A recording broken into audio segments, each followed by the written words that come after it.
نحمده ونصلي على رسوله الكريم أما بعد فأعوذ بالله من الشيطان الرجيم بسم الله الرحمن الرحيم إنما التوبة على الله للذين يعملون السوء بجهالة ثم يتوبون من قريب فأولئك يتوب الله عليهم وكان الله عليما حكيما وليست التوبة للذين يعملون السيئات حتى إذا حضر أحدهم الموت قال إني تبت الآن وللذين يموتون وهم كفار أولئك أعتدنا لهم عذابا أليما إنما التوبة على الله للذين يعملون السوء بجهالة توبہ جس کا قبول کرنا اللہ کے ذمہ ہے، للذین انہی لوگوں کے لیے، یعملون السوء جو حماقت سے کوئی برائی کریں، ثم یتوبون من قریب پھر قریب ہی وقت میں توبہ کر لیتے ہیں، فَأُولَئِكَ يَتُوبُ اللَّهُ عَلَيْهِمْ سو ایسوں پر تو خدا تعالیٰ توجہ فرماتے ہیں، وَكَانَ اللَّهُ عَلِيمًا حَكِيمًا اور اللہ تعالیٰ خوب جانتے ہیں، حکمت والے ہیں، وَلَيْسَتِ التَّوْبَةُ اور ایسے لوگوں کی توبہ نہیں، لِلَّذِينَ يَعْمَلُونَ السَّيِّئَاتِ جو گناہ کرتے رہتے ہیں، حتیٰ یہاں تک کہ اذا حضر احدهم الموت یہاں تک کہ جب ان میں سے کسی کے سامنے موت ہی آ کھڑی ہوئی ہو، قال پھر کہنے لگا انی تبت الآن میں اب توبہ کرتا ہوں، وللذین یموتون اور نہ ان لوگوں کی جن کو موت آئی، وہم کفار اس حال میں کہ وہ کفر پر تھے، اولئک اعتدنا لهم عذابا الیما ان لوگوں کے لیے ہم نے تیار کر رکھا ہے دردناک عذاب۔ یہ سورۃ النساء ہے اور اس کی آیت نمبر 17-18 اللہ تبارک و تعالی نے اس میں توبہ کے قبول کرنے اور ان لوگوں کا ذکر کہ جن کی توبہ قبول نہیں ہوتی۔ آج انشاءاللہ کوشش کریں گے کہ جن لوگوں کی توبہ قبول ہوتی ہے ان کے کون سے افعال اور صفات ہیں کہ جن کی توبہ اللہ کی بارگاہ میں قبول ہوتی ہے۔ سب سے پہلے تو یہ بات یاد رکھنی چاہیے کہ انسان جتنا بھی گناہگار ہو، اگر وہ صدق دل سے توبہ کر لے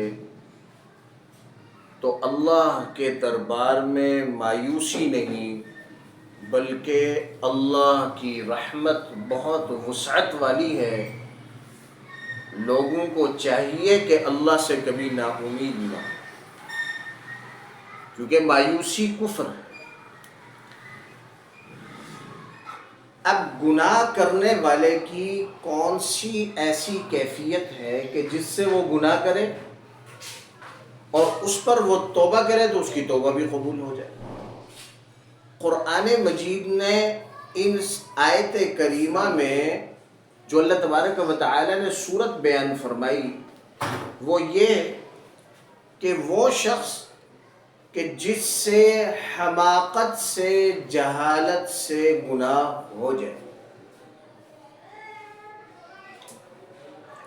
للذین یعملون السوء بجہالۃ اللہ ان لوگوں کی توبہ قبول فرماتے ہیں کہ جو برا عمل کر بیٹھیں بجہالۃ حماقت سے۔ یہاں بجہالۃ سے علمی جہالت مراد نہیں، کیونکہ علمی جہالت عذر نہیں، شریعت میں علمی جہالت عذر نہیں ہے، کیونکہ اتنا علم سیکھنا ہر مسلمان مرد اور عورت پر فرض ہے کہ جس سے حلال حرام کی تمیز کر سکے۔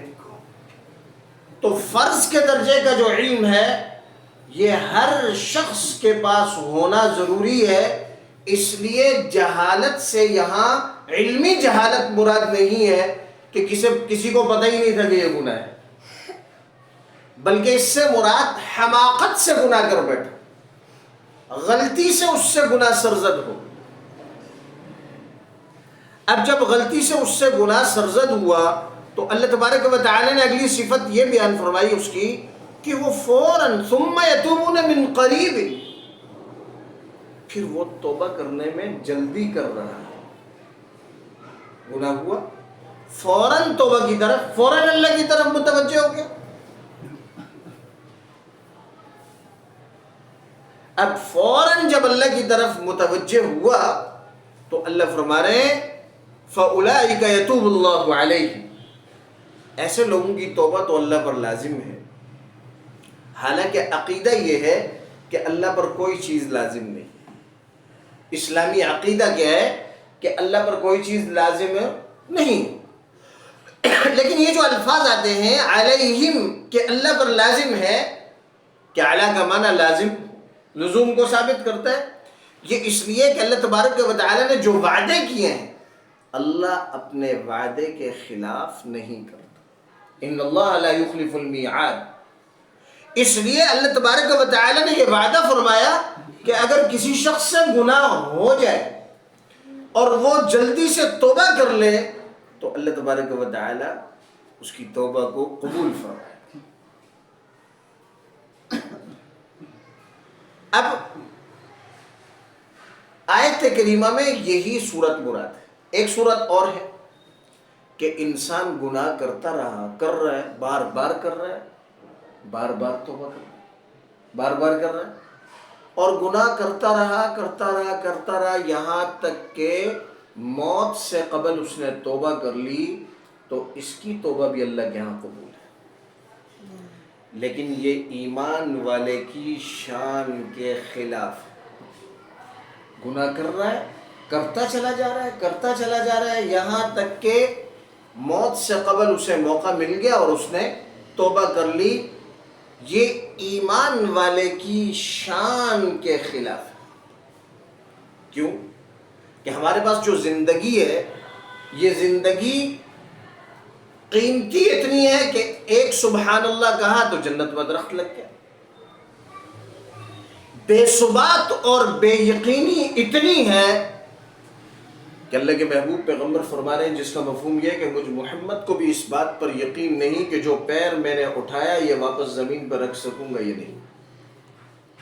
جب اتنی بے ثبات اور یقینی زندگی ہے تو پھر ایک شخص کا تسلسل سے گناہ کرنا اور کرتے چلے جانا یہاں تک کہ موت سے قبل توبہ کر لینا، قبول تو ہے توبہ، لیکن اس بات کے یقین پر کہ میں بعد میں توبہ کر لوں گا، یہ ایمان والے کی شان کے خلاف ہے۔ قرآن مجید نے اس صورت کو ذکر نہیں فرمایا، اس لیے کہ یہ صورت غیر احسن ہے، اور اللہ کو کسی بھی بندے کا کوئی عمل اگر قبول ہے تو وہ احسن عمل قبول ہے۔ الذي خلق الموت والحیات لیبلوکم ایکم احسن عمل، تو یہ غیر احسن صورت تھی تو اللہ تبارک و تعالی نے اس صورت کو قرآن میں ذکر نہیں کیا، البتہ احادیث مبارکہ سے اس کا ثبوت ملتا ہے کہ ایک شخص گناہگار رہا اور گناہ کرتے چلا گیا یہاں تک کہ موت سے قبل اس نے توبہ کر لی تو اللہ تبارک و تعالی اس کی توبہ کو قبول فرماتا ہے۔ اب جو شخص قصداً اور جان بوجھ کر گناہ کرتا ہے، جو شخص قصداً اور جان بوجھ کر گناہ کر رہا ہے اور موت سے قبل توبہ کر لی تو اللہ کے یہاں اس کی توبہ قبول ہو جائے گی، لیکن وہ گناہ کرتا چلا گیا یہاں تک کہ موت بالکل اس کے سامنے آ گئی اور نزع کا وقت شروع ہو گیا تو ایسی صورت میں اس کی توبہ قبول نہیں ہوگی۔ اب گناہ پر اقدام کرنے کی 3 صورتیں، گناہ پر اقدام کرنے کی 3 صورتیں۔ نمبر 1 کہ بندہ کبھی بھی گناہ پر اقدام نہ کرے، یہ شان فرشتوں کی ہے اور انبیاء علیہ السلام کی۔ نمبر 2 گناہ کرے اور اس پر اڑ جائے، یا گناہ کرے اور اس پر اصرار کرتا رہے اور اس کو ندامت اور شرمندگی بھی نہ ہو، تو یہ کام شیطان کا ہے، یہ کام شیطان کا ہے۔ تیسری صورت کہ کبھی حماقت سے اس سے گناہ ہو جائے تو سب سے پہلے اس گناہ پر ندامت اختیار کر لے، شرمندگی ہو جائے اسے، اور اپنی ندامت اور شرمندگی سے اس گناہ کو دھو لے۔ یہ ہے انسان اور بندگی کا طریقہ، کہ گناہ ہو جائے اور حماقت کی وجہ سے گناہ کیا، لاعبالی کی وجہ سے گناہ کیا، بے خیالی کی وجہ سے، غفلت کی وجہ سے گناہ ہو گیا، لیکن گناہ ہوتے ہی اسے ندامت اور شرمندگی ہو گئی۔ فرمایا کہ یہی انسانیت بھی ہے اور بندگی بھی اسی کا نام۔ اور اس آیت کریمہ میں انہی لوگوں کی توبہ کا ذکر اللہ تبارک و تعالی نے ارشاد فرمایا، کیونکہ گناہ پر ندامت اور شرمسار ہونا یہی اصل توبہ ہے۔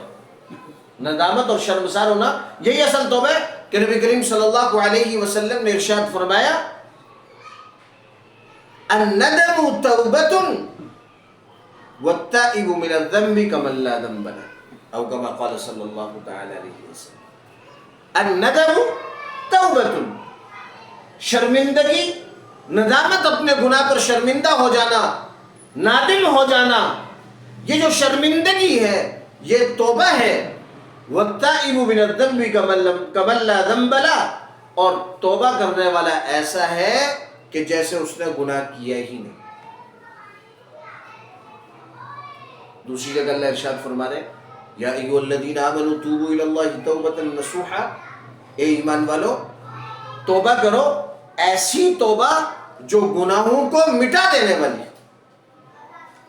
تو ایسی توبہ کہ جو گناہوں کو مٹا دے، سچی توبہ، اس کے لیے 3 شرائط، سچی توبہ کے لیے 3 شرائط ہیں۔ نمبر 1 گناہ پر ندامت اور شرمساری۔ نمبر 2 جو گناہ سرزد ہو گیا اس سے فوراً باز آ جائے اور آئندہ گناہ کا نہ کرنے کا پختہ عزم کر لے۔ نمبر 3 مافات کی تلافی کر لے،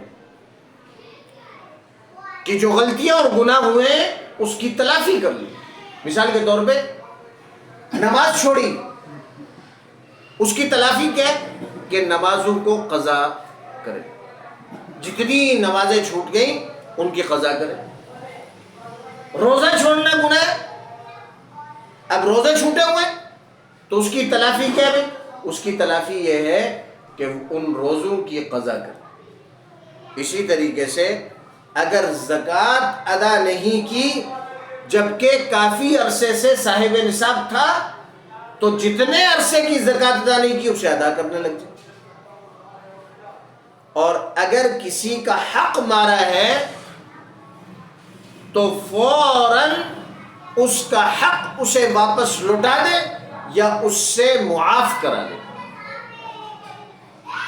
تو سچی توبہ کے لیے 3 شرائط ہیں۔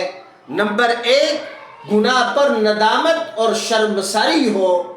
نمبر 2 جو گناہ سرزد ہو گیا اسے فوراً چھوڑ دے اور آئندہ کے لیے پختہ عزم اور ارادہ کر لے کہ پھر یہ گناہ کبھی نہیں کرے۔ اور نمبر 3 مافات کی تلافی کرنے والا بن جائے کہ جو گناہ ہو چکے اب ان کی تلافی کی جتنی صورتیں ہیں ان صورتوں کو اختیار کر. اگر کوئی شخص ان 3 شرائط کے ساتھ توبہ کر لے تو ایسے شخص کی توبہ کو اللہ رب العزت کبھی بھی رد نہیں کرتے. اللہ تبارک و تعالی ارشاد فرما رہے ہیں وَهُوَ الَّذِي يَقْبَلُ التَّوْبَةَ عَنْ عِبَادِهِ وَيَعْفُو عَنِ السَّيِّئَاتِ، کہ اللہ وہ ذات ہے کہ جو اپنے بندے کی توبہ کو قبول کرتے ہیں اور اس کے گناہوں کو معاف کرتے ہیں. اور سورہ توبہ میں اللہ تبارک و تعالی نے ارشاد فرمایا، سورہ توبہ میں اللہ ارشاد فرما رہے ہیں أَلَمْ يَعْلَمُوا أَنَّ اللَّهَ هُوَ يَقْبَلُ التَّوْبَةَ عَنْ عِبَادِهِ، کیا ان کو خبر نہیں کہ اللہ اپنے بندوں کی توبہ قبول کرتا ہے. اللہ اپنے بندوں کی توبہ قبول کرتا ہے. ضرورت اس بات کی ہے کہ ہم صدق دل کے ساتھ توبہ کرنے والے بن جائیں، روزانہ توبہ کرنے والے بن جائیں. ہمارے معاشرے میں بار بار گناہ اور اس پر ایک مخصوص قسم کی توبہ ہے جو کہ شرعاً غلط صورت ہے، بلکہ یوں کہوں گا کہ وہ توبہ کا مذاق اڑانا ہے. توبہ کا مذاق یہ ہے کہ ایک انسان جان بوجھ کر قصداً گناہ کر رہا ہے، گناہ کر رہا ہے اور گناہ کرنے کے ساتھ کیا کر رہا ہے؟ توبہ توبہ. پھر گناہ کر رہا ہے اور پھر کان اور ناک کو ہاتھ لگا رہا ہے، اور پھر گناہ کر رہا ہے اور پھر کان اور ناک کو ہاتھ لگا رہا ہے. اس طرح کا بار بار گناہ کرنا اور یوں سرسری توبہ کرنا یہ توبہ کا مذاق اڑانا ہے.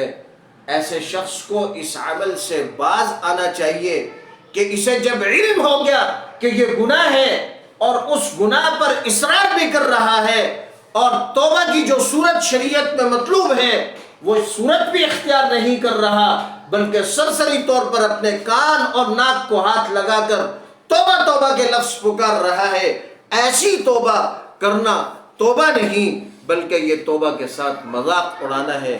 اللہ تبارک و تعالی سے دعا ہے کہ اللہ رب العزت ہمیں صدق دل کے ساتھ شرعی شرائط کے ساتھ سچے دل سے توبہ کرنے کی توفیق عطا فرمائے، اور اللہ تبارک و تعالی ہم سب کو گناہوں سے باز رکھے اور گناہوں سے توبہ کرنے کی توفیق عطا فرمائے.